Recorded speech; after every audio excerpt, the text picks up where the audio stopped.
खुदावंद के कदूस नाम में आप सबको मेरा सलाम। मेरे अजीजों, खुदावंद आप सबको बहुत बरकत दे। और आज हम जो है सीखेंगे कि कभी कभार खुदावंद कुछ चीज़ें हमें क्यों नहीं देता, उसके पीछे वजह क्या होती है। और ये सवाल आज के यंग जनरेशन में बहुत ज़्यादा है कि खुदावंद ने ये काम क्यों नहीं किया, जबकि वो काम मेरे लिए बहुत ज़रूरी था, वो चीज़ मेरे लिए बहुत ज़्यादा ही अहमियत रखती थी।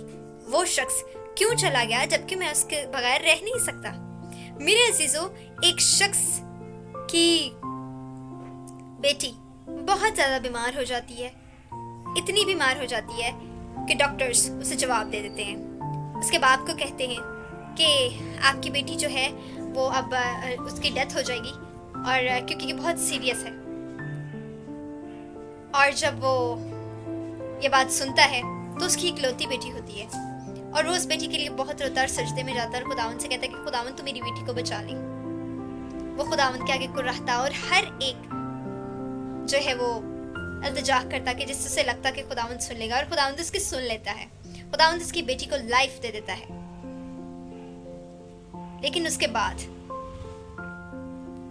वो घर जाती है और कुछ ही अरसे में वो किसी लड़के के साथ भाग जाती है, और वो फिर खुदावंद से गिला करते कि खुदावंद इससे बेहतर तो वो दिन था कि वो मर जाती।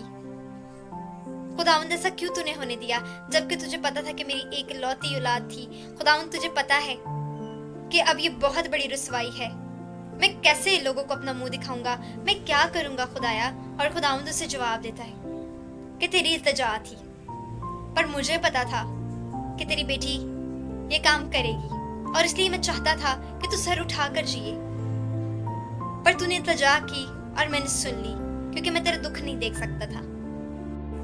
इसीलिए खुदावंद कभी नहीं चाहता कि जो हम मांग रहे हैं, खुदावंद नहीं चाहता कि कभी कभार वो चीजें हमें मिले, क्योंकि खुदावंद हमें दुख नहीं देना चाहता। हम खुदावंद से बहुत सारे गिले करते हैं, लेकिन उन गिलों की बाद हमें जो फेस करना पड़ता है और जो हमें बर्दाश्त करना पड़ता है, कभी कभार वो हमारी सोच से बाहर हो जाता है। मेरे अजीजों, जब एक बेटी इस कदम को उठाती है तो वो अपने बाप का सर जमीन पर मार कर जाती है, अपने बाप को कुर्बान कर कर जाती है। तो आज इस स्टोरी को सुनने वाली हर एक लड़की के लिए मेरा एक ही मैसेज है कि कभी ये कदम ना उठाएं, कभी भी इस तरह करने के लिए तैयार ना हो, और कभी खुदावंद से जिद मत लगाएं कि खुदावंद तू ये कर, खुदावंद तू कर, क्योंकि जिद लगाने के बाद खुदा सुन तो लेता है, लेकिन उसे अगली सिचुएशन का हमें नहीं पता होता, लेकिन खुदावंद को पता होता है कि इसके बाद क्या होगा। जिद करना खुदावंद के आगे छोड़ दें। आज जितने लोग जिद कर रहे हैं कि खुदावंद ये काम हो जाए, और मैं उन लड़कों से भी बात करना चाहूंगी जो इस काम को करने के लिए दिलेरी से तैयार हो जाते हैं। मैं बताती हूँ कि उन लड़कों की जिंदगियां कैसी होती हैं। बेरोजगारी, भूख, परेशानी उनका फिर मुकद्दर हो जाती है, और आगे औलाद भी वही करती है जो वो करते हैं। तो मेरे अजीजों, मैं सबसे एक ही बात करूंगी कि खुदावंद से जिद से कभी कुछ ना मांगे, और अपने कदम कभी ना उठाएं। कभी उन लड़कियों के लिए, उन लड़कों के लिए तैयार ना हो जाएं कि हम भाग जाएंगे, हम कर लेंगे।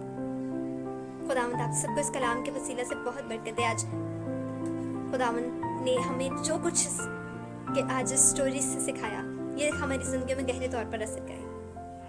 और कभी भी अपनी सास, अपनी सौतेली बहनों और अपने ऐसे रिलेशंस जिनको खुदावंद ने हमारे लिए बनाया, उनमें भागम दौड़ में शादी करने का कभी खुदावंद कभी नहीं चाहता कि हम उन रिलेशंस को रखें अपनी जिंदगी में जो हमारे लिए लानत, जिल्लत, रुसवाई का बाइस बने। खुदावंद इस कलाम के वसीला से आज शाम आप सबको बहुत ज़्यादा बरकत दे। आमीन।